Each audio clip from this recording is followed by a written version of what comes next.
Musician Andrew WK has been called the great unwashed rock star and the great god of partying since he first hit the charts with the release of his 2001 album I Get Wet, which featured the anthemic tunes Party Hard, We Want Fun, and Fun Night. Rolling Stone praised the album as the loudest and funniest metal you've heard in ages, and the AllMusic site pronounced that resistance to its hard partying charms is futile. Born in 1979 and raised in Ann Arbor, Michigan, Andrew WK has also delighted a generation of children as the host of Destroy, Build, Destroy, a live-action Cartoon Network series in which teams of kids compete for the right to blow up each other's creations. He's a regular on Fox News' Red Eye with Greg Gutfeld, and is known to show up on channels ranging from MTV to CNN to Glenn Beck TV. He's also a motivational speaker, and through his weekly Ask Andrew WK column in the Village Voice, arguably the greatest advice columnist working in the U.S. today. Reason TV sat down to talk with Andrew WK about his book in progress, The Party Bible, his new kids show on Maker.tv,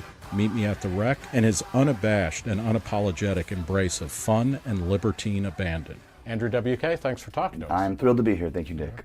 Right. What's up with the party? Well, it's something fun to do, and that's what attracted me, and I imagine most folks, to it.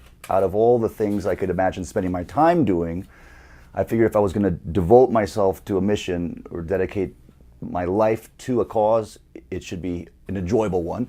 And partying was the most fun thing I could think of, and also that other people could relate to. Were you walking down the street and almost got hit by a falling safe or something? Full of piñatas and party favors? No, unfortunately, that would have been much more dramatic, but also painful, so I'm glad that it didn't involve injury. No, I moved to New York when I was 18 from Michigan, from Ann Arbor, Michigan. There I had done all kinds of stuff, but decided not to go to college and moved to the biggest city I could think of, and try to do something big. And from that emerged a lot of confusion, a lot of disappointments, a lot of dead-end jobs and sort of oddball experiences. And then at one point I got this idea that I could sort of cheer myself up and maybe cheer other people up, because that was really the reason I wanted to do something. Were you in a depressed state? Yes. Yeah. What was the nature of that? Just a kind of coming of age dislocation? Was it a chemical imbalance? Probably both, a mixture of all those things. Anything that felt bad, I experienced some version of it. It never got overwhelming where I couldn't function at all, and I've seen and have had friends that had suffered from that level of depression, but it was just a lot of anger. Yeah. A lot of anger, a lot of animosity towards the world around me, which I do think is part of maybe that coming of age. You're starting to call BS on a lot of stuff and realize that you can, and it's quite thrilling to do so. But I also realized there was times I didn't feel like that. I felt quite good, and I wanted to figure out how I could feel like that more of the time. Yeah, in one of the Village Voice columns that you wrote, somebody had written in something along the lines of, hey, what's up with the partying? And I want to read a quote from you in that. You talk about the very nature of partying is to provide a life-saving release from the constant pressure to, quote, take things seriously, end quote. I'm having a party to celebrate life. And you talk about partying as an end in itself. Now, this is radical and subversive in an age where you're not allowed to smoke anymore, you're not supposed to do drugs, you're not supposed to exercise too much or too little, you're not supposed to have fat or, not trans fat or not carbs, no gluten. Where does this end, and what kind of pushback do you get against the idea of partying? I would say, now this is from my perspective, being in the middle of the party and attracting and certainly hanging out with a lot of people that are also into partying, it seems like most people are relieved to have someone tell them it's okay, and that they have more than been fighting against these kinds of pleasure themselves. They've been wanting to engage them, but just being made to feel very guilty about it. And I think it's just such a great release for all of us to be able to say, hey, I'm thinking about this stuff too, I'm doing this stuff too, and I'm actually enjoying it, not feeling bad.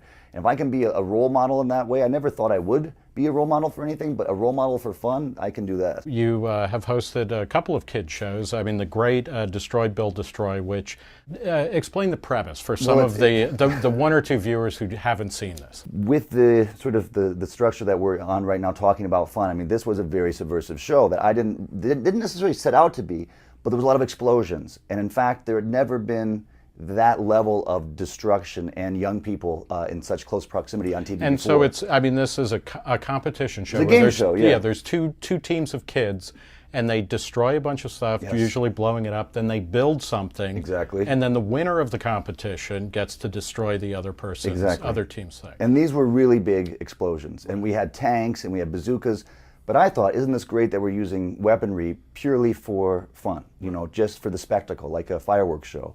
And that, isn't it satisfying, especially as a kid, to, you know, if you're riding a school bus every day to school, blow up the school bus. Now that, of course, was very offensive to, and frightening to other people as well. But certainly none of the kids, they thought that was awesome. Because you can have fun blowing something up and it doesn't have to be violent. Yeah, and this puts me in mind of you toured not too long ago with Marky Ramone in the great movie Rock and Roll High School. I mean, that ends with the destruction of Vince High. It's like unthinkable now. You would never be allowed to do that. I mean, are we in a particularly sour period where people just don't want to allow that excess of pleasure or of fun or of unbridled ecstasy? I would like to think that there's been waves of this. We certainly have seen more button-down eras before. We came off maybe a high point of free, open-minded thinking and exuberance that now we're maybe retreating from again. Maybe that's just the ebb and flow of human nature. But also, there are people that want to do things in life, and then there are people that don't know what they want to do. So I think they think telling other people what they're doing is what they end up doing. Sort of, you know, like if someone's excitement is to create a song, and someone else can't come up with a song, maybe their thrill is to tell someone else what they think about their song on a very passionate level that even involves, you know, impacting that person's ability to get that song out. And I thought, well, maybe, you know, this adds more dialogue. Maybe it doesn't have to, you know, trample on anyone's party, because no one's actually been able to stop me from partying so far. And you own or you operate Santos Party House, which is a party facility. It is. This is a and I mean, I guess it went up in Mike Bloomberg's New York of all things. It did. So it's kind of like you're striking blows against the empire here. And it was not easy. I mean, we were it's a concert hall and music venue, dance club, but it was the first brand new, meaning we built it. It wasn't just moving into someone else's club and changing the name. We built this place from scratch, got all the liquor licenses, got the cabaret license. And explain why a cabaret license is better than just a, you know, a bar license. Because you can dance. Right. There's laws that prohibit dancing, and they will crack down on them, and they will come in, and if someone is moving their body in a rhythmic way, even if you're walking with too much passion, then you're breaking the law because you don't have a cabaret license. So we got the cabaret license, and that was the biggest work that we had to do, was just getting the licenses. But I think also it's sort of like a maze, it's a labyrinth, a challenge, and ordeals to weed out the people that really aren't capable of running a party house. Is that I mean, so that's how I interpreted it. Okay, so you're not just saying like, well, you know, what the hell is this? I mean, I always try to find a less frustrating way to look at things. So I thought, well, this was like our running the gamut. We had to prove that we had what it took to run a party house, and maybe you have to go through these steps to show that you're serious. Talk, you know, you like around 2005 or so, you decided not just to be a music maker and a concert maker, but you wanted to be a motivational speaker. Yes.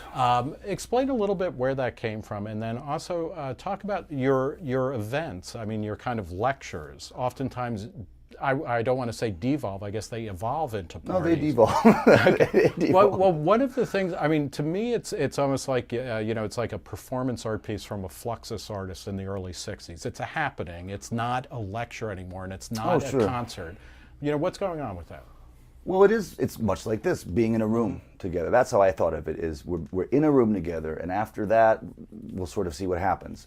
I don't really think of it as performance art out of respect for people I see who actually are performance artists. I'm not trained in that or really even interested in it personally because I don't have that skill. But I thought there are people out there that, for whatever reason, it's hard for me to fathom, but they don't like loud music or they don't like rock music. And I've met those people that said, I read something that you did, an interview, or I saw a TV clip and it connected with me. And they got the same feeling that I was getting and trying to get other people to feel through music, they were getting through words. And I thought, this counts, this is another way. And my main focus was that feeling of physical joy, that hands over your head, I couldn't possibly feel better, this is why I'm alive feeling. And if I can get that feeling conjured up through talking or doing an interview like this, then I figured that, it's not it working works. for me. Although I do want to thank you for dressing up. And we both dress for great. this. Yeah, you're right. Yes, this it's is our Spy yin and versus yang. Spy. Yeah. Absolutely. Let me ask you about the Party Bible, which is a book that you're under contract. You're on the hook for. When are we going to see that? I have been writing this book in earnest for about the last year, and I'm now in the crunch time. Like, this is the home stretch, so I have to get it done in the next few weeks. It's the first book I've ever written. It's not an autobiography in any stretch. I'm actually trying to eliminate anecdotal sort of content and really make it talking about life through the lens of partying. And doing my advice column is giving me a lot of, great feedback, but certainly just practice writing about things that I haven't even thought of that much. And I almost feel like I am channeling. Like, it feels like it's a reverse ghostwriting process. I feel like someone else is telling me what to write versus me telling them. So it's been a mind-altering. I think I've seen this movie. It's called The Shining. It doesn't end that well. Yeah, it's not that frightening, and it's not that sinister. Can you party too much, or what is the role of either moderation or balance in a world of partying and of kind of exuberant joy? Well, you don't want to die. That's pretty much the threshold. But with that being said, out of respect for people that have gone all the way to the edge and then died, I wouldn't say that they messed up. Maybe that's what they wanted to do. You miss them, and you wish they were still there, but you celebrate what they left behind them.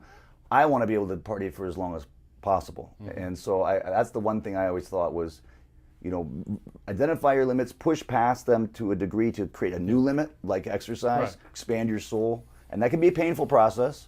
But then your body recovers, your soul expands. But you don't need to kill yourself having fun, because that hurts. Let's talk about the Village Voice column. Ask Andrew WK comes out every week in the Village Voice. Somebody asked you to talk about procrastination. They said, I have a problem with procrastination. And you managed to turn this, you are Mr. Upbeat and optimistic. You're always looking for a lesson to be